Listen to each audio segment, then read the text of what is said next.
All right, it's a big day in the Pass Interference podcast for two reasons. Number one, the people's guest is back, Doug Hyde, my guy at the Herald. Recap some OTAs, talk some Stefon Diggs and David Andrews. Number two is we might have a giant king-sized interruption because I'm having a mattress delivered to my apartment is possibly within 40 minutes. So we are not going to race through the podcast. We will just welcome the movers, see what they think about Cardi B and Stefon Diggs hard launching, as the kids say.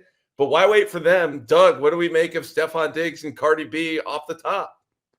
I literally didn't even know that this had happened. So that's where I'm so football focused right now. I thought they were already official. Are they now official? What's going on? You gotta let me know. So this starts last night before doing BST, where forget hard launch. Felger did not know that going to Instagram official was how you announce relationships. Yeah. Which is not altogether that surprising. What was surprising is the fact that this whatever-year-old man, who is certainly older than he is, at least in terms of culture and topical references, referenced that then 3 times in the opening 7 minutes of the show. Like, is this Instagram official? Could you be Instagram official? Are we Instagram official? Then we did 90 seconds on Cardi B. And I didn't have anything on Cardi B except for a free suggestion to those who listen to Felger and Maz. And this is Tuesday morning, June 3rd. I said, Mike, you need to have Maz just print out for him lyrics to WAP and just slide it across face down in the studio and tell him, hey, just need a favor. It's a new read. When we start, you just got to read this and block out whatever you need to.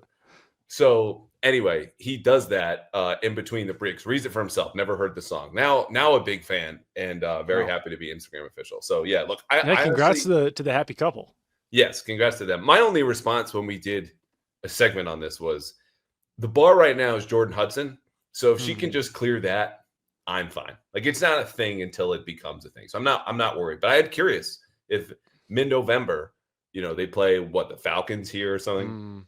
Is she going to be huffing it up Route 1? Granted, of course, in a limo, maybe she'll take a helicopter. I don't know. Like the rest of us to come see him play at 1:00. That to me makes it official more than the IG. As long as Pablo Torre isn't doing 3 podcasts, 4 whatever it is on this relationship, then I'm happy for them. But if Pablo Torre gets involved, then it's a mess. Yeah. So you're on Team Simmons then, as we continue just to talk about. No. I don't take sides on that one. I'm just saying that, like, if Pablo Torre is doing a podcast about your relationship, then things. Trouble. Yeah, there's trouble. Yeah, trouble's afoot. All right, no trouble yet. The trouble, of course, for Stefon Diggs was this white powder on a boat. And this came up last week when I was away for personal reasons. You were there. Practice was at Cox. Did a great job.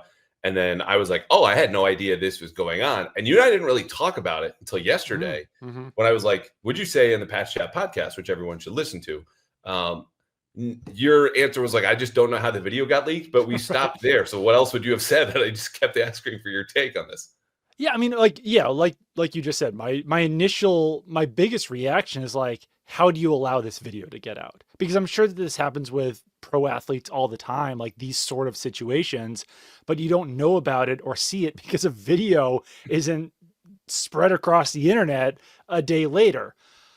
Beyond that, I mean, like, I don't know. I have a hard time like rallying against a guy. Like I said, like most pro athletes are probably doing this. I think it's dumb that a video was allowed to come out, that like this was happening when someone was clearly like shooting this on an iPhone or whatever it was. But I also don't really know if the league can intervene on this one because no one knows for sure what was in those bags unless someone comes out and hands them over the NFL or anything like that. So it feels like not much is going to happen here. But from a Patriots perspective, it's like, first of all, we don't want you in that situation in the first place. And second of all, for God's sake, don't let a video come out about it. So I can understand like if there's some frustration from the Patriots side, but I also understand why Diggs is still on the team and why he's practicing this week. Yeah, and I can already hear the click-clack of the YouTube comments being like, talk about football. Why do we wait 10 minutes to talk about football? Right. The Diggs part, as it relates to the boat incident, which again is just about a week old. We're a week away from Memorial Day weekend. NFL Network's Ian Rappaport said last night the Patriots have no plans to cut him. Right. Because, of course, in the dead period of radio discourse here in Boston, this just gets taken to the utmost extreme. And now, granted, Scott Zolak throw a lot of gas on that fire on Friday going, yeah, I think it's on the table. Well, right. Tom Curran, our pal, came over with a giant extinguisher yesterday for NBC Sports Boston and just said, Scott said it's on the table. Now it's not. I am reporting it is not on the table. I never believed it was on the table, particularly this early. And again, as I said in my last episode, what Stefon Diggs did, presumably, allegedly, as much as you can tell from that video, just took what we all did for the most part of Memorial Day weekend to a much higher extreme and then did the stupid thing of having it get leaked. So the other caveat I would add is if you and I are writing another what the F happened story at the end of the season and what went wrong, like this is going to be in there. But we are so far away from that. And he's far too valuable to go anywhere that I just think the discourse got so out of hand and so extreme, so dramatic that we lost the point of, man, he looks good on Instagram, to bring it back to IG. But when we saw him yesterday at practice, he looked even better in person. And this was stunning to me. Like I put almost 100%. Am I wrong?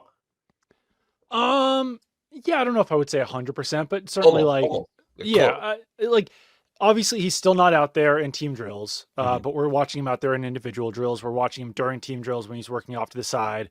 But my comparison is that, like, compare this to what Kendrick Bourne was doing last spring, which was nothing. And Stefon Diggs is older than Kendrick Bourne was last year. And they suffered their ACL injuries right around the exact same time the previous season. So to give the timeline, Kendrick Bourne injured his ACL or tore his ACL in late October of 2023. And then he missed 4 games of the 2024 season before returning. And he wasn't doing anything last spring. Stefon Diggs tore his ACL in late October of the 2024 season. And he's out there cutting, running fast, looking good during these individual drills. Not 100%, probably won't see 100% until the summer. But just the fact that he's out there at all doing these things right now, as long as there's no setbacks, paints a really good picture that like he would be good to go for week 1, it looks like right now. And obviously, like, Mike Vrabel's not going to say that. No one on the team's going to say that because they don't want to set expectations for him. But like, it would be a surprise if he's doing everything that he's doing right now and if he's not ready for week 1. Yes, he's definitively ahead of schedule. Like all we had until yesterday, watching him on the field, again, in OTA practice, as you said, and this is the big part, he's not competing in team drills. Like there's no defense in any of the activities that he participated in yesterday. There's running on air, just running. There's running and cutting. There's working off of press and drill work. And then there's catching some passes from Drake Maye. And he led off all of those drills, which I think is minor but notable because it's, again, June 3rd. The Bourne comparison is such a great one because Stefon Diggs tore his ACL October 27th, 2024. Bourne was October 29th, 2023. Bourne had someone that he had lived with him for months, a physical therapist, to do double time. And this is sometimes just the difference in anatomy. Like not all ACL tears are the same. Achilles tears is we're all hoping and praying that Jason Tatum is not going to suffer the same fate as Kobe and all these other guys who've had it in the NBA. The point is that this now accelerates the timeline in a way that you had to believe that the reporting from Adam Schefter and whoever he was talking to was entirely accurate. I've seen it now. I believe it. The gap, I don't have to believe as much as what I've seen with my eyes, which makes me wonder, given the language in his contract that stipulates he gets basically nothing until he passes a physical. Patriots did a very good job protecting themselves in this deal. Is there a chance, not doctors, either of us, that he could pass a physical in what is now about a month and a half, so 8.5 months away from this ACL tear, which would then force them to pay him and basically commit in a way that right now they're probably like, of course we don't want to put a ring on this. He was just in a boat on Memorial Day weekend with pink powder. You know what I mean? Is that a bigger date, that physical?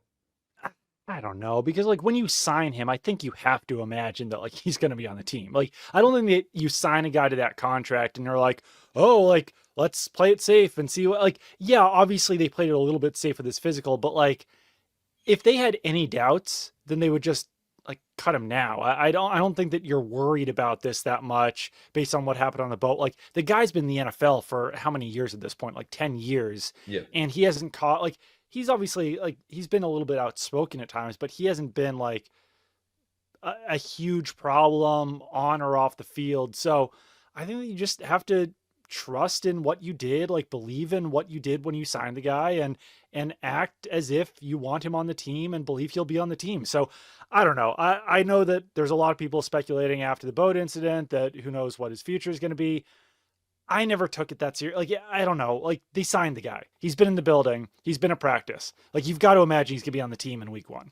Yeah, no, I absolutely do. And I think also if he is ahead of schedule and you have this 6 weeks of dead time, which we will all get to enjoy coming up before training camp takes over in football for the rest of our lives, so like in January at least, he just knows he has to be in his best behavior. And what I'm thinking is if the physical is passed, it's not like, oh my God, he's on the team and there's drama. No, it's just that's another check mark for him to feel emboldened in a way that if he feels like his leverage over the team as being this incredibly valuable receiver, perhaps your second, third, whatever best player, if he's that healthy and that good, well, what does that mean in the locker room? Because there's a real void here, given all the guys they just released, and we're going to get to David Andrews in a second and all the practice observations for that type of leadership. And I'm not saying he's a bad guy. I'm not saying he's going to try to seize that void in a very Jordan Hudson-esque way to make a power grab. But you pass a physical, you feel back because of all the work that he's put in, and then you get paid because you pass that physical. That's a little bit different dynamic than like, hey, you don't have to show up, you're rehabbing, and we're only going to have you in part-time drills. Like that part I'm curious about, because I think the leash, however bad you think the incident was, and I'm closer to you, and I think this was made a much bigger deal than it really was. Mike Vrabel nonetheless kind of like pulled the leash back a little bit, I think, from this. Right. I don't think you have to, even if there are zero plans to release him and they shouldn't.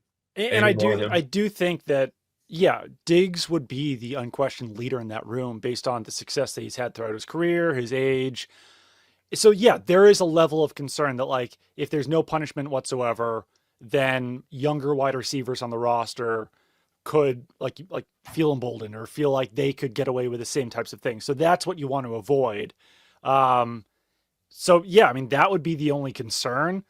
But I also think that there's like other good guys in that room who can set a good example. But it is tough when your number one leader is having these videos leak. But as long as nothing else happens, I don't think, like we're saying, it's that huge of a deal. It doesn't reach that level. And the leadership part is right. Shouts to Tom Carroll of WEI, who tweeted this video out of him working hand in hand as much as Todd Downing, the receivers coach, with Jalen Polk on ways to kind of beat press, or when you get to the top of the route, swipe a corner's hands away. So like that stuff is, often floated this time of year. Oh, the leadership's so great, the culture, blah, blah, blah. Like you figure it out when times are tough. And Vrabel said this, and times can get tough in training camp. We'll know more then than we do now about Stefon Diggs. But the little that you can see, like that part is there because you can see him trying to impart wisdom, techniques, experience on the younger guys, who of course are going to look at him being like, oh, you're freaking Stefon Diggs. Of course I'm going to listen to you. Oh, absolutely. Yeah. All right, David Andrews, among those leaders that I mentioned that were let go, his retirement press conference was yesterday. The timing of this is not surprising in that, he gets cut a couple of months ago. Last month, or actually now 6 weeks ago in mid-April, he's at the event we had at Vitamin C, raising money for your campaign with LS, and tells the small crowd there, yeah, man, I can't really throw the ball to my son in the backyard because my shoulder's so messed up, which says I can't really play anymore. The ceremony was yesterday. Tribute videos from a bunch of ex-teammates. Dante Scarnecchia came back. There were some old teammates in the crowd, some new current players, Josh McDaniels, Mike Vrabel, Elliot Wolf, everybody. David Andrews' 10-year career starts with the 2 Super Bowls. Mm-hmm. And a guy who was an undrafted free agent, Robert Kraft, in his own address, said, like, from day one, you knew David was different. For me, more probably because I overlap with him starting in 2018, that second Super Bowl. My personal memories and thoughts of David Andrews are going to be the literal center and rock of a locker room where everything else was swirling around him starting in 2022. In his last 3 years with the Patricia Judge disaster and the practice that we all watched going, that might have been the worst practice I've ever seen from an NFL team. Yeah. And it's not the coaches standing up after that. It's number 60, barking and screaming. And the essence of his message, as I later learned, was like, look, we know that the coaches are basically fucking up. We have to give them time. There's no room here to bitch about them. We can't do anything about that. We need to do, as Belichick would say, our jobs. And that's it. And frankly, it didn't get better. Like they go 8-9 that season. That's cool. We were 4-13 the next year. Belichick gets let go. He comes back. Gerard Mayo's here. We all know what that was. It was 4-13.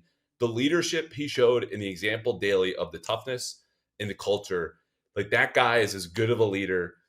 Forget my time in New England, that I've been around covering sports in maybe my entire life. And that's a guy you can't replace. And I'm personally going to really miss, and I think the Patriots will too. Yeah, no, absolutely. I've got a lot of great memories of David Andrews. Like, and first of all, starting things off, like I think us all as media members back in 2015 were rooting for David Andrews to succeed when it was clear that like he was competition for that center position just because he was a much easier guy to talk to than the previous center, Brian Stork. Not to tell tales out of school, but no, David Andrews was always very approachable, great guy.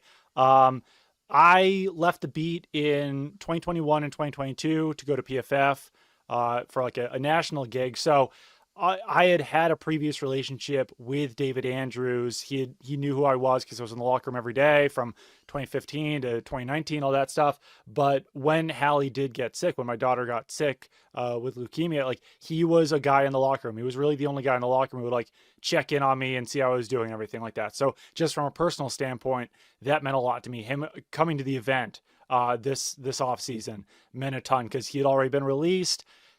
Didn't probably really want to answer questions from reporters, be around reporters, all those types of things, but he did it out of the kindness of his heart. It meant a lot to me as well. So just a really great guy overall. And I already said this on the Pats Chat podcast, so I won't say it. I won't go as long, but like I feel very fortunate having covered this team for as long as I have to have covered so many great people like David Andrews, Devin and Jason McCourty, Matthew Slater, Deron Harmon. Like those are the guys that come up like top of mind for me, that like the relationship with them feels like it extends a little bit past that of like reporter player. Because there's a lot of players out there that I've covered who you don't get a personal relationship with at all. But like just the fact that I've got to cover that many great guys over my time on the beat really makes me feel fortunate. And David Andrews is right there with the rest of them. Yeah, he absolutely is. And sometimes oftentimes it's better to show than tell. And that example of him showing up at the event was not just like a quick text, hey, can you make this? Right. Because I'd gone back and forth with him. You and I were at the owners meeting, so maybe like 10, 14, 20 days beforehand, and said, hey, this is the event. This is the date. Can you come on down? This is the deal. Just like 30 minutes, 60 minutes, hang out. He's like, I'm trying to make it. And the next day was Good Friday. So he was going down to see family for Easter in Georgia. He's like, we have a super early flight, 2 young boys getting packed. And our event was like 7:30. So once I shared the last bit of information and he had told me just then via text, like, this is our deal, I didn't hear from him. And then right as the event is about to start, he texts me and just says, be there in 10. And I would have completely understood, given everything I just listed off, if he just never showed up, because he's been generous with his time. And to your point, even when you were away after Hallie had relapsed, like they have this big win at Pittsburgh, their best win aside from draft position, late in 2023. He's like, hey, how's Doug doing? Like, it's just dead serious in his eyes. Stopped them at all the celebration. Reporters come in asking the questions, blah, blah, blah, on a Thursday night. And I was just like, whoa. And I got to know him better. As a story I've tweeted out a million times about going fishing. And we talked a lot about the end and the beginning of his life off the field with his family and building that. So anyway, if you want to know him as someone now that I can say I've had beers with at 8 a.m., shots of Dr. McKillicuddy's at 11 because this captain could not catch anything. Read the story, get to know David Andrews, and obviously you and I are very, very glad that we did. Just a great guy. One last thing, and this is unfortunate that this is like a lasting memory of David Andrews because he won 2 Super Bowls. He was part of some amazing teams. Like another lasting memory is just like him being the guy after every loss in 2023, being the first guy to come out to the podium post game and have to answer questions from media. And for years and years and years, when the Patriots were good, that person was Bill Belichick. They start losing, and then Bill Belichick started taking his time after games to speak with the media, which meant that players had to come out first. And David Andrews was always that first guy, always handled questions extremely professionally, politely, when like that was probably the last thing in the world that he wanted to be doing. And he handled it with the utmost professionalism. So really give a lot of credit to him for that as well. Yeah. Okay. Let's not end on that note. Let's end on the fact we can agree he's like a deserved member of the Patriots Hall of Fame one day. That's a guarantee. It's locked. Yeah. Start stitching the jacket now. Patriots 2010s all-decade team. Also just a good center. And like a good player. And as we detailed, and everyone's favorite cliche at the end, and like, we'll just call it a football funeral. Like, oh, he's a good player and an even better person. No, that's real. And you don't have to take it from me and Doug. The tribute videos that came in yesterday that we were watching I think this is a true reflection, right? Like when Yeah. people Oh, yeah. don't need you anymore and you're still a friend, will they take time out of their day to Right. do something on your behalf with no benefit to them? These are the people that did that, shooting a video to say goodbye to David Andrews at this ceremony. Tom Brady, Gronk, Julian Edelman, James White, Joe Tooney, Shaq Mason, Duron Harmon, Devin McCourty, Jason McCourty. That's half of the list. Like they're maybe less than half of the list. Yeah. All of those guys loved him in a way that we didn't get to when we weren't teammates with him. But you don't say this about everybody. I don't think I've gone this flowery about many, if any, players in my life. And it's not about the beers at AM. It's just about who he was. So I'm glad he got the send off he's deserved. And it sounds like he's going to stay local. I would guarantee you also that he will coach one day. I hope it's just in high school down the road and not, college somewhere where he's subjecting his family to all the travel and back and forth. For sure. Which on that note, we can't find an end to the David Andrews conversation, but I just want to share this. He did go down to Chapel Hill and speak with Bill. And I think there was an unofficial recruiting pitch there. And he did have interest from other teams like that. Those are legitimate things, complicated by some contract stuff. But when he chose to retire, health is the biggest part. But second to that, there was a chance to do other things right away, and he chose not to. All right. Also looked like he's lost about 50 pounds. So good for him on that regard, too. Handsome guy. Patriots OTA practice. Unfortunately, not as exciting as Prizepicks. Prizepicks back this week. Friend of the pod. As I always ask, please support the people that support us. And along the way, you can have a ton of fun because Prizepicks remains the best place to turn your sports knowledge into cash. With millions of members, Prizepicks has daily fantasy sports accessible to all. It is the simplest game out there. It is the best game out there. Here's how it works. Whether you're looking at baseball or basketball, or we've got another week or two of hockey, you get a list of players at prizepicks.com. Every player comes with a stat. It could be hits, goals, runs, innings pitched, strikeouts, whatever. You can pick more or you pick less, and you build a lineup of 2 to 6 players, each with these stats, each going more or each going less, and that's it. It's you against the numbers, which don't change. They're right there. I did this over the weekend, went to see a buddy, went to a couple of Sox games in Atlanta. Sox sucked on Saturday. I still had fun because I wanted Prizepicks with some things that frankly felt very easily. So if you know ball, and there's only one series left in the playoffs for basketball, one left for hockey, pull up Prizepicks, and when you sign up today, you get $50 instantly when you play your first $5 lineup. You do not need to win to get that $50 bonus. It is guaranteed. Along with all the weekly promotions, there's a Taco Tuesday. I still don't understand what the tacos are doing in there, but I understand when I get onto Prizepicks, I have a very good chance to turn my sports knowledge into money. So do this same thing right now. Download the app today. Use code CLNS to get $50 instantly after you play your first $5 lineup. That's code CLNS. You get $50. I'll just say it again, $50 instantly after you play your first $5 lineup. Prizepicks, run your game. Okay, who ran practice yesterday? Who had the best day? For the last OTA practice open to the media, the Patriots have a couple more this week, but as of Monday, June 2nd, who had the best day? I mean, the honest answer is probably undrafted wide receiver Efton Chism, which is, I don't know, maybe a good and bad sign for the Patriots. But Drake Maye was much better. But I mean, Efton Chism caught 7 passes on 7 targets. Like he was the most targeted receiver out there. He had the most catches out there. And it seems like the team is pretty impressed with him as well. Like he is he caught passes from all 3 quarterbacks, Drake Maye, Joshua Dobbs, and Ben Wooldridge, which means that he's at times sharing the field with Drake Maye, which is a really good sign for an undrafted wide receiver. And one of the reasons that I've heard he's able to do that is that he was able to pick up the offense very quickly from a mental standpoint, which is a really good sign as well for a young rookie wide receiver in a Josh McDaniels offense, because it hasn't always been the easiest offense to learn. So clearly the coaching staff trusts him enough to put him out there early and often with all 3 quarterbacks. He's getting open, and the team believes that he's been extremely consistent over these first 3 weeks of practice. So I like, not to throw water on it, but we have seen players stand out during OTAs and mini camp and early in training camp before the pads come on, and then disappear a little bit when the pads come on. We saw it last year with Javon Baker at times, where he was really good in the early part of the summer, but then kind of disappeared a little bit. So the real test, the next test for Efton Chism, is that he can do this when the pads come on in late July, early August. But for now, the coaching staff is trusting him. His quarterbacks are trusting him. And like, this is truly a wide open wide receiver room. And we can get into that a little bit more later on in this podcast. But like, based on how the wide receiver room is constructed, really the only person you can lock into a starting role right now is Stefon Diggs, assuming he's going to be healthy.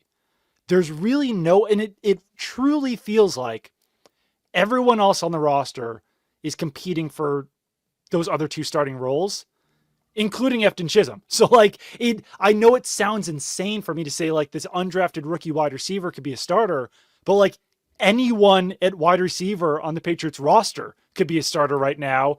And Efton Chism is getting the same opportunities as those other guys. And in about half the players on the roster, like more opportunities than half those guys. So yeah, I mean, he had a really good practice. He's had a really good spring, and we'll see if that can continue into the summer. Efton Chism, absolutely the player of the day yesterday. Undrafted kid, Eastern Washington, FCS All-American, all very cool. I did not give much of a shot, if at all, to make the roster. My mind has not really changed, but the percentage points are going up because so often on this podcast and other places, you have to do the qualifiers. No pads, voluntary, blah, blah, blah, this and that. It's required. It's necessary. It's context that tells you what's going on. The only counter to that is what I say when people get on teams that get off to fast starts and they're like, oh, well, look at the strength of schedule. They're not playing anyone. They're not beating anyone. Do you think they picked the schedule? Okay, like you can only play the teams in front of you. Efton Chism right now can only practice in the practices put on the schedule in front of him. So without pads, yes. Without Marcus Jones even in the slot yesterday. So we got a lot of Marcellus Style when he was in the slot. When he was outside, there was no Carlton Davis, and we'll get to the rest of the attendance here in a second.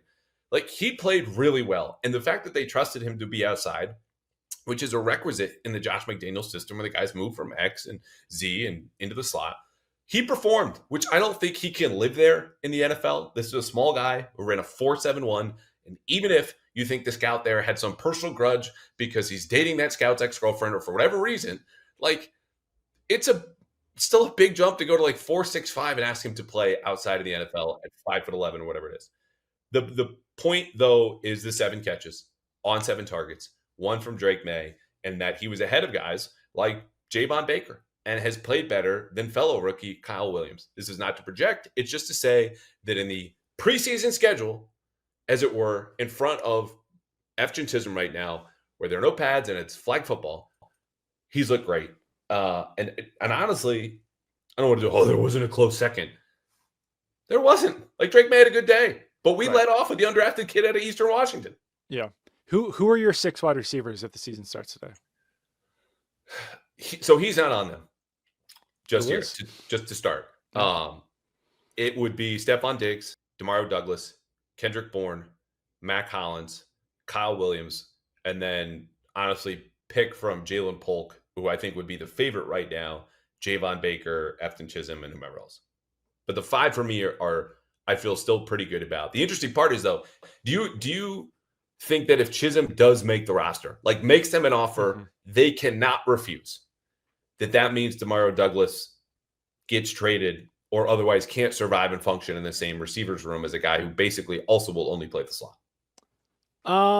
Personally, I would not do that just because Demario Douglas has like a playmaking ability that I think like other wide receivers on the roster don't. So even if he's not your starting slot, I think you can use him on end arounds. I think you can use him on like gadget plays. Like, I think that he could be Marcus Jones from a couple of years ago in your offense. And like, that's not a bad option to have as like a 4th or 5th wide receiver. It is tough right now to pick out 5. I think like Stefon Diggs, Mac Hollins, and Kyle Williams are, I guess, your locks. But then like, yeah, so you've got Demario Douglas, I would have on there personally. Kayshon Boutte, I think I would have on there. And then you're talking about Baker, Bourne, Chism, and Polk.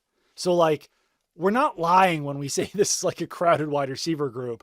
Maybe they keep 7. They kept, I think, 7 or 8 at the beginning of last season. So maybe they keep 7. But yeah, like Chism still has to prove himself. And basically, I think that like, he almost has to prove himself as like a starter to make this team. So we'll see if he can do that. But yeah, it's still a long way to go to like ensure that he's got a roster spot. And if I was doing a 53-man roster projection, which I'll probably do at the end of the spring, I don't know if he would be on there right now, but like he's making a very strong case. And the fact that like Kayshon Boutte didn't catch a pass in the OTA Open the Media last week. I think he got one pass in team drills yesterday? He had 2. It was a corner, a deep corner, which is a nice throw from Drake Maye and a slant route early in practice.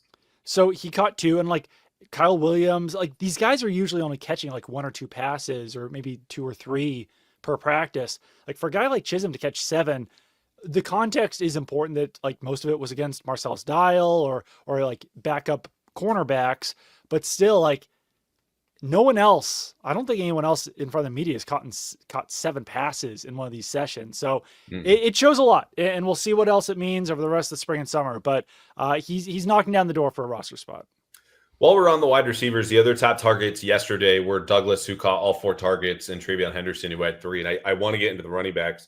But yeah, the receivers room is very much in flux. I think it very well could be until the end of training camp, which honestly is a good thing. You know, like guys hung on the roster the last 2 years, and I would even argue Kayshon Boutte to some degree as a rookie, not last year, because they just had no other options. The Patriots have options now. They might not be great, and this all, of course, assumes that Stefon Diggs remains at the top, but this is a good thing for them. Matt Collins, I think competition. I think back end of roster competition is important. Mm-hmm. I would like them to decide who they want to be their top 3 wide receivers, if not entering training camp, like within a few days. Because I would want Drake Maye to get as much chemistry as possible with those top 3 guys. Because like we've seen it over the last few years where it's like, okay, so they've got this rotation of like 4 or 5 starting wide receivers, and then no one really builds a great rapport with the quarterback. Guys are constantly being shuffled in and out of the depth chart, like starting role. It just hasn't worked now for like 4 years. So I think it's going to be difficult to do, but like these guys they've played all spring. Give them a week into training camp and then decide your 3 starters and roll from there, and then decide who the other 3 guys on the roster are going to be. But like, I don't know. I'm just so tired of seeing like, okay, we have no idea who the top 3 wide receivers are, and then it goes poorly during the season. Would you take a functioning left tackle or 3 receivers that you can point to in late July and be like, they're the guys who are going to be there in late October? Wait, what was that? Would you rather a left tackle, like things that you're tired of seeing? Oh yeah, no, I mean like, yeah, I'd rather a left tackle, but I still like, it's just been way too many years of this where it's like Kendrick Bourne being a starter one week, then benched the next. And like, that wasn't only last year, that was happening in 2022 as well. Like this dates back pretty far now at this point. I am with you. I just think it feels like a pipe dream given Stefon Diggs' health and the fact that it is a new offense. So the idea that you know exactly what you have with these players in this scheme, and for some of them catching passes from a new quarterback, is just going to take time to develop. So I think that will lend itself all to rotations and the coaches wanting to get good looks at other guys. Yeah. I would say after the second preseason game is when I want to know who those guys are. And there's a quick turnaround because they'll have joint practices with the Commanders, and then their first preseason game, joint practices with the Vikings, second preseason game. And then there are 5 days and they're like, yeah, everyone who's not going to make the team is going to play against the Giants in the quickest turnaround I've seen in the preseason in a long time. Because I did think if we want to decide now, if we want to do this June 3rd, Stefon Diggs at X, DeMario Douglas in the slot, and then fight it out at Z. Like if you really want to hit fast forward, to me, I think that's a discussion. Yeah. And I think the Z would, like, ultimately, if the season starts today, come down between like Bourne and Boutte, probably, as being the guys who are like most ready to start in the NFL right now. And like Bourne has the most experience, so I guess I'd throw Bourne in there. But yeah, I'd like to see some belief in like who Josh McDaniels and Mike Vrabel really think are like the top 3 guys, and just roll with it. But like you said, that might be a pipe dream. And the point about Bourne and Boutte that I want to dismount off of and get to attendance, and then Drake Maye and the rest of our notes, is they don't contribute on special teams. Like that's just what it is. I mean, Boutte has been thrown in there here and there in OTAs, but Bourne is off to the side when he's there, and he wasn't yesterday. Right. Just playing catch and working with the staff or position coach, whatever. So if they fall back to the pack from where you just projected them as basically the number 3 and 4 receiver right now on the depth chart, and we know they're going to have to fight to earn those spots, the tie is going to go to the guy who contributes on special teams, which we know is going to be Matt Collins. Will have to be Efton Chism in some part. And then who knows about Baker, but he was on those coverage teams last year, and Polk and Williams, who's obviously going to stick, and everybody else. So that's where things stand. All right, attendance. Bourne was not there, not injury related, so nothing to worry about there. Carlton Davis was not seen. Matt Collins, Marcus Jones, Anfernee Jennings, Travion Williams, the newly signed running back, formerly of the Bengals, Tyrese Robinson, who got some starting reps, as you and others reported last week at left guard.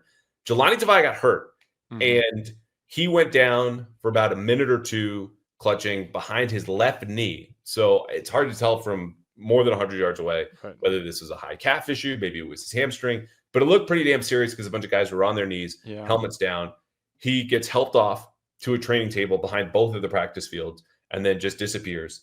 I can tell you he left the building yesterday on crutches, but it's unclear exactly how severe the injury is right now. So he's not getting carted off. He's not going to the hospital. And this is a guy who I think has been more involved than we expected because of all the linebackers that they signed or re-signed to bigger deals.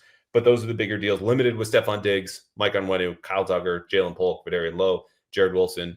Of that group, really only Mike Onwenu saw any amount of action in team drills, including walkthroughs. So just 11 on 11, but there's no competition here. Everybody else was completely held out. And Austin Hooper really didn't do anything, but he was there. So that's what we saw. What was the most interesting part of all that? Tavai is interesting because I think that linebacker room is still slightly wide open. Like there's some question about Tavai's fit. I think that you can kind of throw Marte Mapu into that mix at linebacker as well, where I think he's got a better shot of making the roster than he did at safety. But the other one that stands out to me a little bit is Anfernee Jennings. I believe he I thought I saw on Instagram that he was celebrating something over the weekend. Like maybe that's why he missed his practice. I have no idea why he missed the practice. But at the end of practice, they split up the groups and walkthroughs into like let's call it like a first and second team group. And then like the third team and practice squad or whatever it is. And Anfernee Jennings, despite all the starting experience that he has and Bill Belichick's defense and Gerard Mayo's defense, has been in that secondary group, that like third string group. So it's just like, I don't know, obviously you don't want to let that dictate how you're handling voluntary practices, but like that does show you as a player that the coaching staff is saying like, hey, you got to work your way back up the depth chart. Like you're not, what you did in the past here doesn't really matter. And I do think there's some question once again about his fit in the defense. If they want to be more of an attacking front, he's more of an edge setter. He's a guy who can kind of hold his ground against a tight end or offensive tackle on the edge of the defense.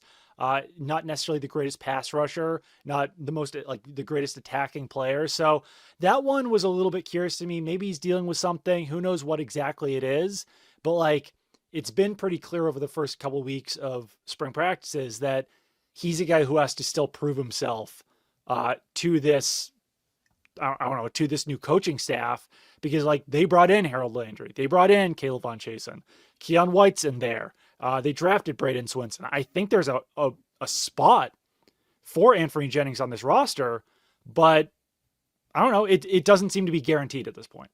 No, I agree. And it's a reminder that when, you hear things when a new coach comes in and it's like, oh, it's a clean slate. Yeah. Sometimes that's a good thing. Other times Anfernee Jennings is like, I was building something here. Why did you knock it all away? Right. Well, man, it doesn't matter whether you had something or not. It's a new coach. It's a new scheme.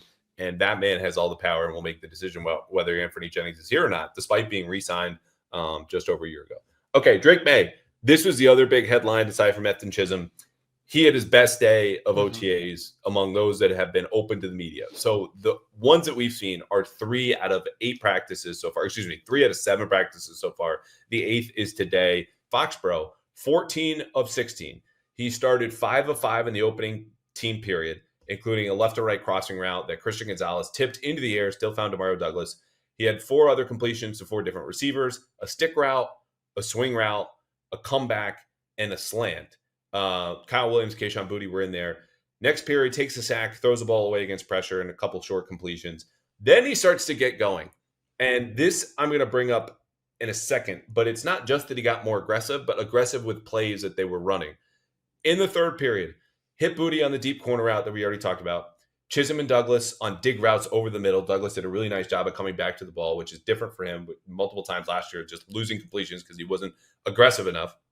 Last stretch, check down to Hunter Henry in the right flat. Henry's only catch. Douglas again on a crossing route. Stevenson had this fingertip grab, which I don't know if it was a stutter and go, a wheel, but he's down the left sideline, 25 yards away. Outstanding grab and an adjustment against man-to-man coverage. And then Jalen Hawkins broke up this pass that was slightly behind Kyle Williams on a deep cross from left to right. So he stepped up nicely in the pocket.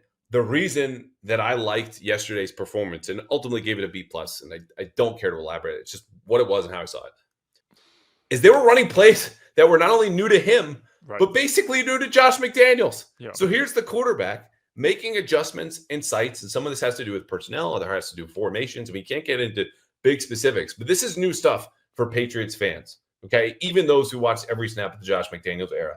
And Drake Maye is out there making plays. Yeah, and I mean, I think early in practice when he started off 5 for 5, it was like, okay, yeah, but it's a bunch of like easy stuff, shallow stuff, whatever. He did uncork it a little bit at the end of practice, like not anything crazy deep, but like he's throwing downfield, which I think really adds to the context of him going 14 of 16 in this practice, because it wasn't all simple, easy completions. It wasn't all check downs. So Mike Hurley, my podcast partner, has made this point. I'm going to steal it from him. Like, you've seen a improvement, like significant improvement now, practice to practice from Drake Maye, where the first practice that we saw, it was about as bad as you would expect out of a starting quarterback. 4 interceptions the first 8 attempts, not all completely his fault, but like 4 interceptions is 4 interceptions. Second practice, accuracy seemed a bit off, didn't have any turnovers, but like didn't totally look like Drake Maye out there in the second practice that we saw. And then going 14 for 16 is like Tom Brady OTAs numbers. And I'm not saying that he was Tom Brady out there, but like that's what you would expect from a starting quarterback in OTAs that are unpadded. But he's doing this with a new offensive coordinator, with new pieces around him.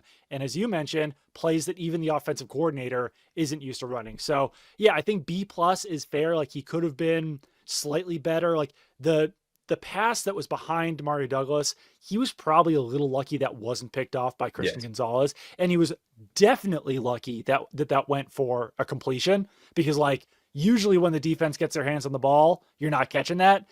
So, but I mean, obviously even 13 of 16 with an interception still would have been pretty good day, but there was a play where he got lucky. There's some short passes early on, did uncork it a little bit at the end. And overall, just like, it was what everyone wanted to see out of Drake Maye, because you didn't want to write for another week. Like, oh, the offense kind of was stagnant. They struggled. They were sputtering out there. Like, this was an offense that looked like it was comfortable out there by week 3. Well, and to be clear, if they sucked, we would have said as much. It just would have. No, 100%. But it's not fun to write that 3 weeks in a row. Yeah. Right. And to say, well, we still don't know anything. Like, at least here, you can say they're running new plays, which to provide better detail.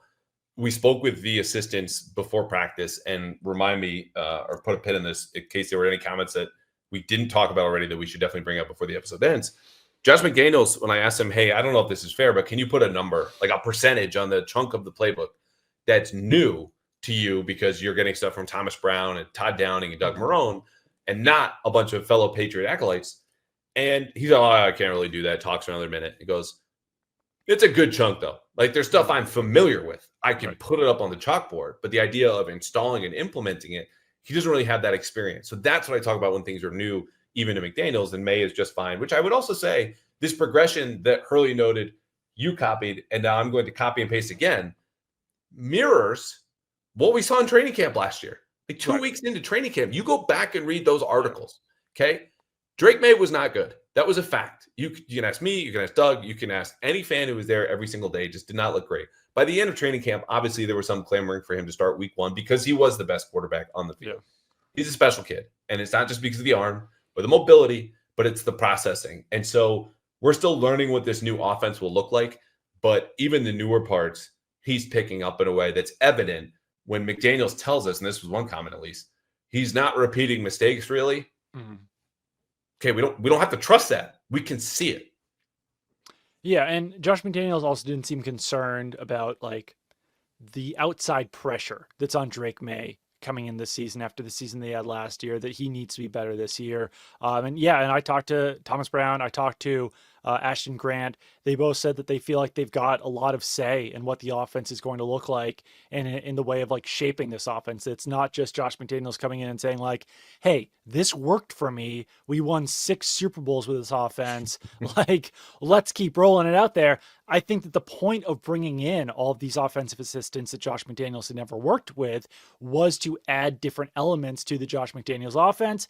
And we're already seeing it out there. We'll see in season how often Josh McDaniels is actually calling those plays. But for now, they're implementing them in practice. I think that's a really good sign. Yeah.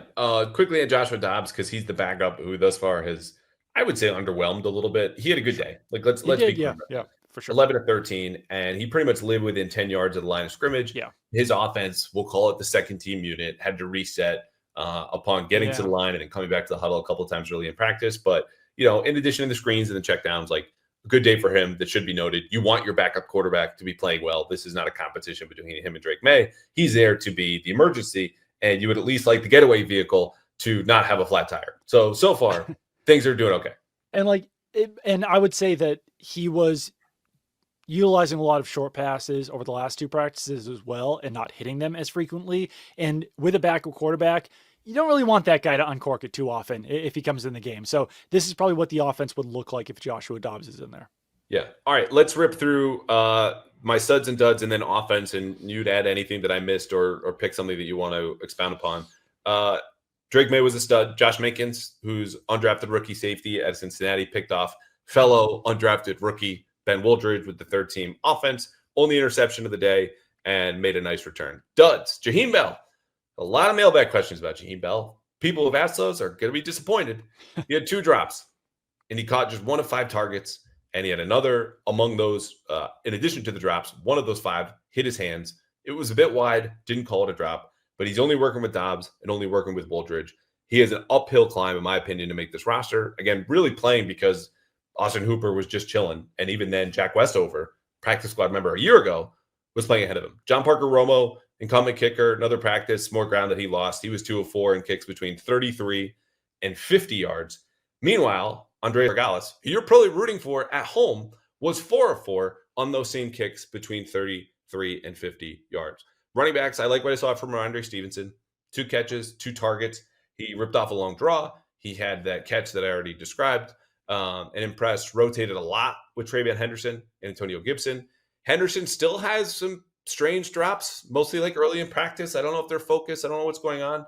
Didn't in team drills. The long speed and burst are still there. Stevenson called him a quick learner after practice. Not much on Len Larison. Sorry for the land stands. And overall, a busy day for the running backs who Josh McDaniels, I think when you talk about things where they might be new, again, we can't get into the details. I think the Patriots are prepared, at least because of their roster makeup and their willingness to adapt, to make the running backs more featured than you've seen before. Receivers, at least one practice, it was Booty, Demario Douglas, Kyle Williams, and Efton Chism, mostly with Maye. Again, no Diggs, no Bourne, no Jalen Polk in team drills. Douglas's 4 catches led all the receivers by far.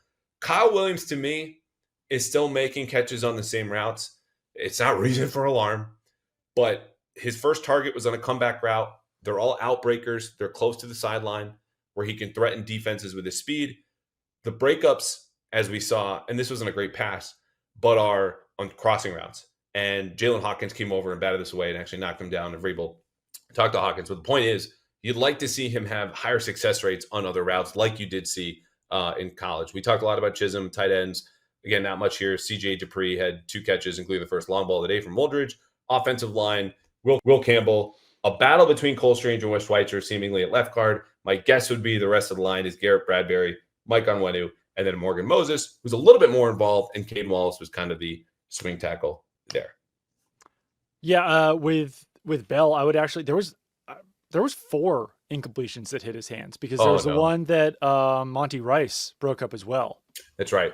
So, not to crap on him too much, but with Jaheim Bell, he was a 7th round pick last year, was on the roster the whole year, and the fact that Hunter Henry and Austin Hooper are clearly ahead of them on the depth chart. And like right now, Jack Westover, who is an undrafted free agent who was signed from the Seahawks midway through the season, is playing over him. Definitely not a great sign. And I think that we will see a decent amount of like CJ Dupree and some of these undrafted guys competing for that third tight end spot as well. That's one that certainly has not been settled.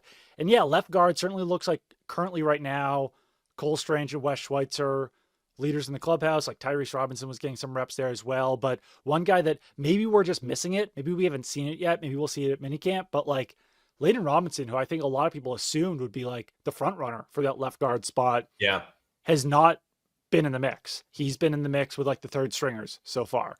So that's been a little bit of a surprise, but it also is similar to the Anfernee Jennings conversation where it's like, it doesn't really matter what the past regime thought of you. If the current regime thinks of you a different way, then you might not get the opportunities that you expected. And we'll see how that left guard conversation shakes out. But like Wes Schweitzer, probably the guy that the coaching staff trusts the most since he worked with Todd Downing on the Jets.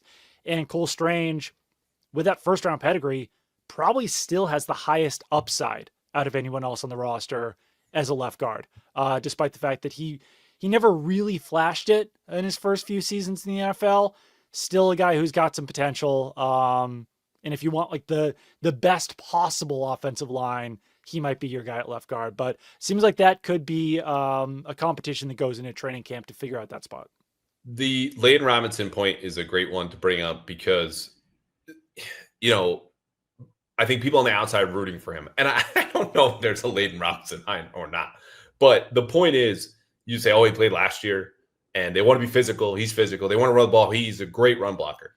Well, sometimes your position coach, and I don't know this, might just look at the tape and be like, look, you got to earn it all over with me. Like, this is not going to be a Mike Vrabel call is what I'm saying, or Josh McDaniels call. Like, they trust Doug Marrone, to know what he's looking at and know what he wants to do and how to get there. And right now, at least for OTAs, Wes Schweitzer and Cole Strange, who also played a little bit of right guard, in addition to Mike Onwenu, are getting a head start on him because there's a big gap for Layden Robinson, in my opinion, to make up in pass protection.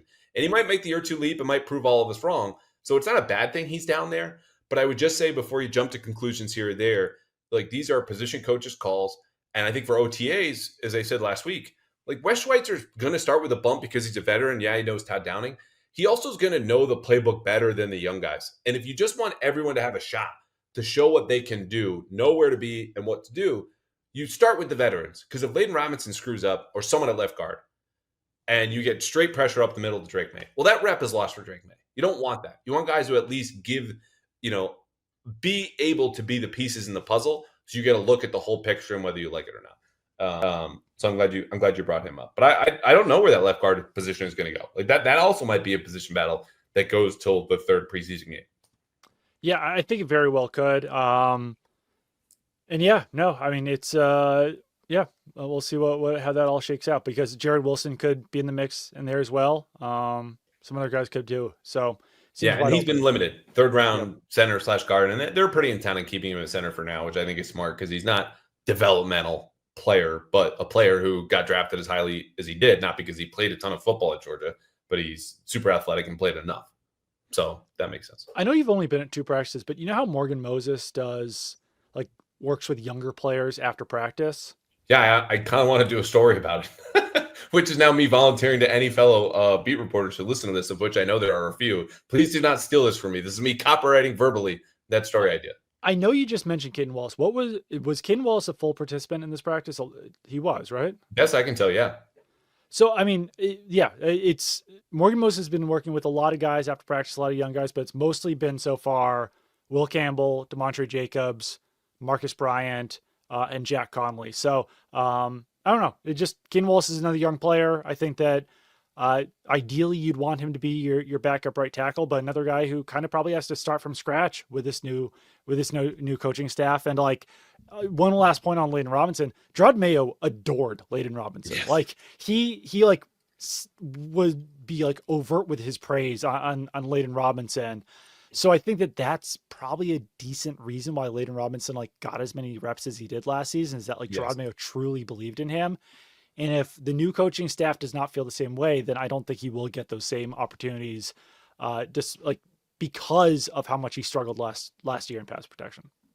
Caden Wallace, since you brought him up, and again, glad you did. He also played some left tackle. So I think the vision for him as their swing tackle at least is peeking through. I don't know if that's definitive or not, but you can see why they would want that as a younger guy. Right. He's still got some development to do and missed most of last season due to injury and all the things that we know about him, besides the fact that he's played right tackle basically since high school. Right. We'll see where that goes. It is interesting. Yeah, because now that I think about it, when Morgan Moses is holding like post-practice like school, he's not often there. But you kind of want him there, right? Yeah, and maybe this is the case of a guy like, in a different way. Joe Milton saw himself as the starter here. It was like, Drake's only getting reps ahead of me because he was drafted first. It was like, well, buddy, the one time that you played is the game they wanted to lose. So they thought you were their ticket to tanking. And congrats, you proved them wrong. Caden Wallace might just think, well, I should be starting. I'm good enough. And I'm not here to knock anyone's ego or confidence, as Seth Wickersham detailed last week with me. Like, ego's a big ingredient for any professional athlete, and especially quarterbacks. But I don't know. I would want to listen to Morgan Moses has to say. I would listen to Morgan Moses talk about cooking, frankly. Man has some presence, some aura, as the kids say. Yeah. No, for sure. And like, maybe it is like, yeah, maybe it makes it uncomfortable that he views Morgan Moses as competition. Maybe you don't. But like, I do think as a young player, even if you're competing with a veteran, you want to listen to that veteran and like have that veteran teach you as much as possible. So I don't know. Maybe there's a different reason why Caden Wallace isn't out there at the end of practice. But like, Demontre Jacobs is not a rookie, and he is a guy who clearly wants to learn from Morgan Moses as much as possible after practice and pick up some tips from him. All right, enough offensive line talk. Let's do defense, and again, pick out what you like or think is interesting here. I like, in my recaps at the Herald, to start with, here were the top personnel during team periods. And part of the rules are that you cannot go explicitly, here were the starters and here were the combinations. But as Doug described earlier, like end of practice and even in the scout team walkthroughs, when they start to rehearse the plays they're later going to run at full speed, you can see who's going to be with the first and second team and who's not. If you want to know all those names, it's at thebostonherald.com. A couple that stood out to me in that regard, Braden Swinson, Jack Gibbons was there as a backup linebacker. They went deep in the defensive line. Joshua Farmer's in the mix as a rookie. Marcellus Dial got a ton of look at nickelback with no Marcus Jones, no Carlton Davis. And then Craig Woodson is still in there and very, very active in the safety group. So statistically, Josh Minkins and the only pick. Pass breakups, Christian Gonzalez, Jalen Hawkins, Joshua Farmer. Really nice instincts on a screen that got completed anyway. But I'm giving him credit. He got his hands on the ball. That's all we care about. And Monty Rice. Would-be sacks is the most ambiguous, widest variance stat that any of us keep at training camp. Yeah. You only get one look at a play. If you don't know what happened, you can't put it down. Here's who I thought got sacks, which also is just defenders pulling up at the quarterback. K'Lavon Chaisson, Craig Woodson on an unblocked blitz, Jeremiah Farms Jr., Isaiah Aiton, backup defensive tackle, and then team, which is like multiple guys get to Drake May. I don't know who in a real game setting would have dropped them. Among the defensive line, quiet day for Milton Williams and Christian Barmore. If they had bigger days, we would have talked about them already. But it's clear still the defense will start and end with them. Josh Farmer mentioned the screen pass, a lot of rotations up front. And I think because Kyrus Tonga, who's not guaranteed a roster spot, is still their third defensive tackle, Farms, Aiton, a lot of these guys could make a push, and you're still going in week 3 being like, who the hell 62 and 68 or 98 there in the middle? Linebackers, Tavai's injury, Dents, which is still kind of a deep position, I think, at off-ball linebacker for them. Robert Spillane is calling the signals. You'd expect that from the middle linebacker. You signed from upwards of $35, $37 million, whatever it was. Tavai, though, can flex onto the edge, and that caught my attention, and they haven't let him do it a ton because you have traditional edges there, K'Lavon Chaisson, Harold Landry. Nothing really to report on Harold Landry either. Keon White, obviously, all these different players. But when you look at off-ball, too, Monty Rice, who we said got a pass breakup, as we just do the deepest freaking cuts on this roster, played 3 seasons in Tennessee under Mike Vrabel. That's not nothing, and had a good practice. Defensive backs. No Carlton Davis. Let Alex Austin and Miles Battle get more run opposite Christian Gonzalez. I think they, for now, are far and ahead of the Isaiah Boldens of the world. And whether or not that means they both make the roster, I don't know. No Marcus Jones, as I mentioned. Marcus Dial got a lot of run at nickelback. Super athlete, but basically only played special teams last year.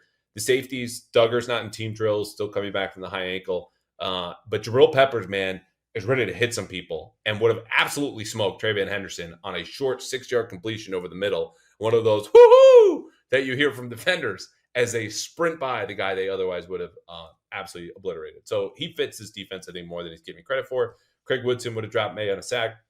He also patrolled the deep middle, which, if you read Mike Reese's Sunday notes, as everybody should, nicknamed the Eraser because he just erased, apparently, a Cal, and you could see this on the tape, any deep throws or discourage quarterbacks from making those, and the trust that they have in him to play split safety, post safety, off the slot a little bit is evident, and I think speaks to what you were talking about with Chism earlier from something you heard. Rookies that can pick up the playbook, they're gonna play. So that's all I got. Yeah, I think that I would point to that safety group a little bit for like guys just keep standing out. Jalen Hawkins had the pass breakup this week. There was a play last week.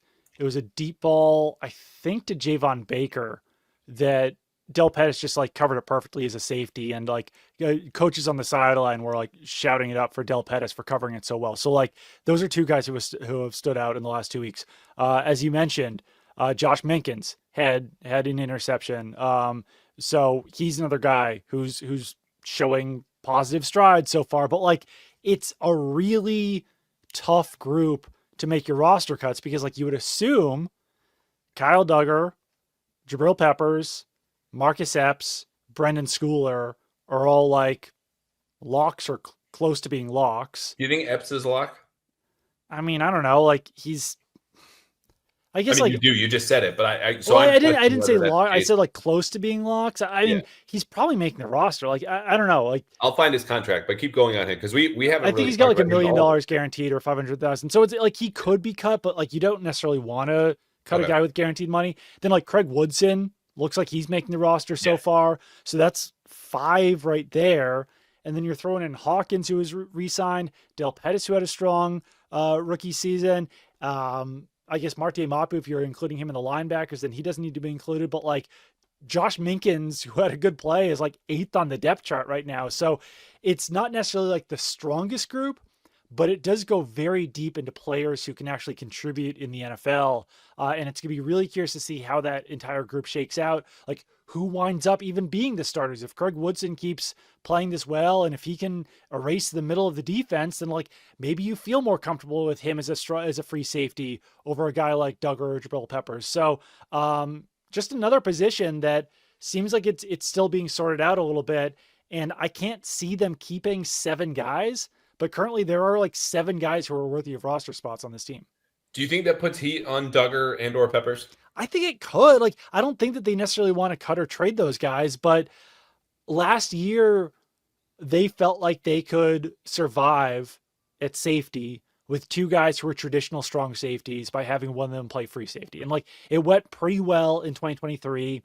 Then Peppers had the off-field issues. Kyle Duggar got injured, and the safety group was not necessarily the biggest strength last season. I think that Brian Belichick did all he could with that group, and guys like Del Pettis, Jalen Hawkins probably played over their heads at that position.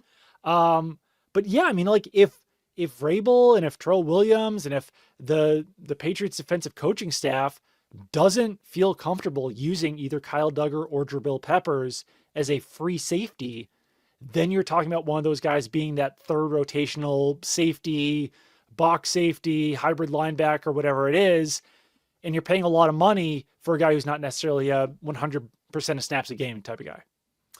It's a really interesting group. And it's funny that as much as we're turning the page, the Patriots are turning the page, you're on your second head coach since Bill Belichick left. The Patriots defense is still trying to build the entire damn plane out of safeties. And good. Yeah.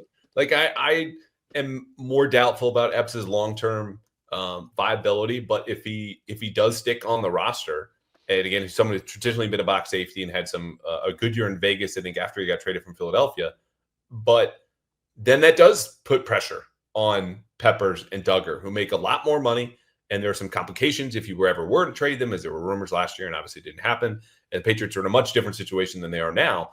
But there are no sacred cows here with Vrabel. Like that's just what it is. There are no Belichick darlings as Marte Mapu was. And you root for a guy who I should have had in my notes, and another guy, I'm glad you're here and bring this up, is now a linebacker. Like that seems to be settled. He's running with the linebackers. Right. This is the system that relies more on speed at the second level. and is not going to just drop down safeties to make that happen. They're going to run with guys, as they did in Tennessee sometimes, who are 220 pounds. Yeah. And there aren't that many of them here in New England. But Marte Mapu at least has a home, and we'll see how long. Yeah, I mean, Epps could be cut, but like if they cut him, they're eating $500,000, which is not. But they have nothing. But they have the space. But like, you don't want to, as an organization, you don't want to just give a guy $500,000 to be cut. So that's not like a guarantee to make the roster. But you don't want to have too many of those guys where you're like, oh, okay, here's $500,000, now you're cut. You know. I agree. I just think there's part of that money is baked into the negotiation. Like if I'm going to lure you here, I'm going to sign you here. Okay, make it worth my while, even if things go south. And when you get to cut down day, teams expect, okay, a couple of these guys that we just had to bring to the table, we now have to send away with more money than we'd like to because we got them here in the first place, but we got to look at them. And that was the cost of doing business. Like you know what? You don't want to do a ton of dead money, but I think there are a couple of guys you always know you're going to cut with around that amount if your roster is good enough. I'll also eat my words right now because Jalen Hawkins actually has more guaranteed money than Marcus Epps. So there we go. I mean, like you win this one. I guess based on contract alone, Jalen Hawkins would be more guaranteed a roster spot than Marcus Epps, and that's actually pretty interesting that they did give Hawkins that much. So yeah, and they like him. I mean, he's a useful player. I mean, both of them are, but the familiarity with Hawkins, and I think also is. Best I could tell, a good locker room guy last year. Good leader, for sure. Yeah, for everything that's hitting the fan, and just the fan never stopped, and neither did the it. He hung in there and played decent football. Okay, what quickly of the coaches' comments, revelations? Zach Kerr had no update. This is their interim DC while Terrell Williams is still away. Right. I said this last night, but my suspicion is Terrell Williams will be back sometime during training camp, provided, of course, everything gets better with his health as he continues to be with the team via Zoom. But he should be in person, I expect, sometime this summer. Though Zach Kerr said officially he didn't have a timetable. Yeah, no, I mean, it is interesting that they've chosen Zach Kerr to be kind of their defensive play caller while Terrell Williams is out. I thought it was even interesting that they gave him a podium on Monday. Usually, I think under Bill Belichick, like if he didn't have the actual physical title as defensive coordinator, he'd just be there with the assistants. But I thought it was smart because a lot of people would have been asking questions of Zach Kerr. Nothing super specific was standing out. I think Thomas Brown, like this is very minor, but Thomas Brown went kind of deep into like, it's hard to find a fullback these days. And that's why you're always like, bringing in a third string linebacker or an undersized defensive tackle to be your fullback on the roster. Like Brock Lampy's trying to do it right now. They've got Jack Westover and Jaheim Bell, like these guys taking reps at fullback, but like just because guys are lining up at fullback right now doesn't necessarily mean that they can actually play it and do it in the NFL. And they want to see it once the pads come on in those positions. But yeah, I mean, I mentioned earlier, like offensive coaches feel like they've got a real say in this offense, which I think is a good move by Josh McDaniels to give them that say, because like overall, I would also say that just from talking to the assistants today, we know it, but like just from talking to them, these guys are so much more experienced than the coaching staff last year. Like last year, you're talking to a bunch of guys who are in their first year as a position coach, had only been assistants before, whatever it is. Like this year, you've got Todd Downing, who's been an offensive coordinator. You've got Doug Marrone, who's been a head coach. You've got Thomas Brown, who's been an interim head coach. Like Ashton Grant is the guy who's like actually ascended up to quarterback coach after being assistant quarterbacks coach. But he also has a ton of confidence. Is obviously a really smart guy. And like, I just fully trust this coaching staff, especially on offense, to handle their business and know what they're doing a lot more than last year's. So the resume, because that's all we have to go off from right now. Again, this is the schedule in front of me. This is what I'm doing with the schedule in front of me. Is the best coaching staff they've had since 2018, in my estimation. Yep. Yeah. And that's experience, that's winning. And that was Josh McDaniels, obviously the offensive coordinator. Brian Flores was your defensive play caller. Bunch of assistants from Josh Boyer at corners. Brendan Daly was still here, and he's since gone on to coach defensive line for the Kansas City Chiefs and won a bunch more Super Bowls. Josh Boyer was a DC for the Dolphins under Flores. Like bunch of smart guys who have their own original thoughts. It's been a long, long time. Since my first year in the beat, they had as good of a coaching staff. And it's not just how they treat the media or what they say or, oh, no, it's there in the media. Look at the resumes. Judge for yourself. So I think that is plenty evident as they move forward. Okay, last thing. Is it fair to say, and not to get this off the rails again, but do you think it's fair to say that there's more confidence in the offensive staff than the defensive staff this season? It helps to have Mike Vrabel as a defensive-minded head coach, but Terrell Williams is a guy who's never been a defensive coordinator. He's a Yes. defensive coordinator. Yeah. Justin Hamilton has never been a cornerbacks coach, and he's a cornerbacks coach. Clint McMillan has never been a defensive line coach. He's a defensive, like it's a lot of guys, even Zach Kerr, like guys who have ascended into these roles rather than on offense. They've kind of like fallen back down into these roles. Like it's a lot more experience on offense than there is on defense. Like I think it's a good sign that all of these defensive coaches have progressed to the point where they've earned these positional coaching roles, but they haven't necessarily proven that they can do it in the NFL yet. Yeah, like Clint McMillan was an assistant defensive line coach. Exactly. When you say, just to clarify for the folks who don't know, it's not like they pulled him out of, no, I don't know, the Ross Douglas, right, Vinny Terry tree, and with like go coach offenses and lifeline defense. Justin Hamilton was an assistant defensive backs coach. Right. Now he's a safeties coach. So no, these are guys who totally were assistants and now have ascended up into the main positional coaching role. And when they were assembled, the conversations we were having about the offensive staff was not, can Thomas Brown coach tight ends? Can Josh McDaniels run it off? Can Doug Marrone coach offensive line? It was kind of like, I don't want to say drama, but like, how are the pieces going to fit together? Individually, they're fine. And I think that's fair of any new staff. But when you have as strong and effective, I believe, as a leader as Mike Vrabel and McDaniels now, who is from a leverage standpoint in his own room because he has nowhere else to go. And he's been surrounded by assistants that he didn't really choose. He has to listen. They have to collaborate. There's incentive to work together. So those concerns that we even had about the offensive staff, which unquestionably, it's just a fact, is more experienced and has accomplished more. The stuff that we're concerned about is probably going to go by the wayside eventually. And even if there are disagreements everywhere, which isn't to say this is going to go great. I'm not guaranteeing anything. I'm just saying, yes, the offensive staff is better than the defensive staff. But overall, top to bottom, it's the deepest they've had in years. And I think will be a big reason why they surprised at whatever level so far. All right. The last thing I wanted to do was something I'm going to spring on you here. The MYOP and the DIOP. I want your most interesting offensive player of OTAs in the 3 practices that we got, and your most interesting, the mid. So, most interesting defensive player that you have. Most interesting offensive player and most interesting. The MYOP and the mid P. Yes. Okay. I'm learning the acronyms actively right now. The acronyms are terrible. Yeah. I mean, I guess I would go Chism for most interesting offensive player, just because I don't think there's another like standout guy where like Lan Larison was doing a lot early on in minicamp or in OTAs, but then like once Ramondre Stevenson came back, it seemed like Lan Larison's role really decreased a bit. So I think it would have to go with Chism on offense. And you know what? I'll go with Joshua Farmer on defense because now 2 weeks in a row, he's batted passes at the line of scrimmage. He's making plays out there. Like, there's not a lot of opportunities for defensive linemen to make plays during unpadded practices. And Joshua Farmer is doing enough to make you like notice him and highlight him. So I'll go with 2 rookies and I'll say those guys. I'm sure there's a lot of other options on defense. But yeah, I'll go with Chism and Farmer. Cool. You've seen one more practice than I have, so I take your opinions more seriously than mine. I'm going to throw Craig Woodson in there. That's and This is a player that I think, this profile of player who gets a lot of praise for being very smart. And again, this is not things that you can't see on tape. It's there. But a 4th round pick that, if we're all being honest and just turn back the clock over a month ago, we're like, huh? Right. Really? Is this what you want to do? I can start to see it now a little bit more. And so the possibility is there for him, given his versatility and where he can move about, and the trust they've clearly at least shown early in him has me interested.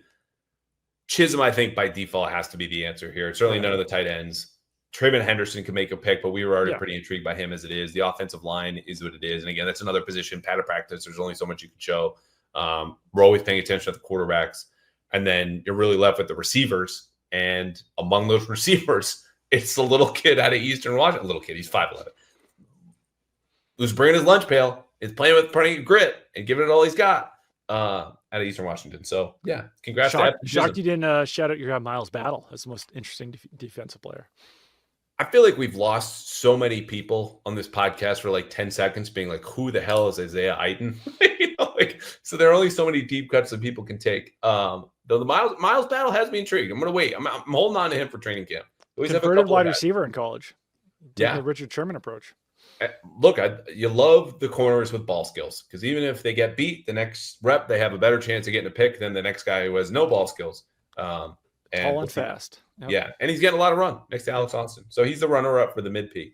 All right, the first ever MyOp mid-P awards, which I'm going to stop saying because everyone hates it on the Pats Interference podcast. Anything else that we missed or you want to drop before we go? No, I don't think so. I think we covered it pretty well. Okay. One thing I will add, because we have very little time left, and I know folks have heard this a lot from me here and certainly on Patch Chats, that this is the last chance, last 36 hours to donate to Doug's campaign, Team Princess Hallie Forever. And because you've heard me say this time and again, I'm just going to put it this way. Take a minute today. If you got this far in the podcast, you listened to an hour and 15 and a half minutes of football and Cardi B and fake awards that no one's going to remember. You can take another minute to email me or look at Doug's Twitter or look at my Twitter or Google Doug Kide LLS and donate money to help families battling blood cancer. Definitely. There are 36 hours left. This would mean the world to me, more importantly, much more importantly, to Doug, his wife Jen, and daughter Olivia, and Hallie's honor. They have raised an incredible amount of money. We are celebrating Thursday in LLS's annual gala for the Visionaries of the Year program. You're still listening right now. You have the time. Any amount counts. This goes to families fighting, sometimes children fighting for their lives. The best place you can do and the best thing you can do today is to go to that website and donate. Please do so. The link is also in the description of this podcast.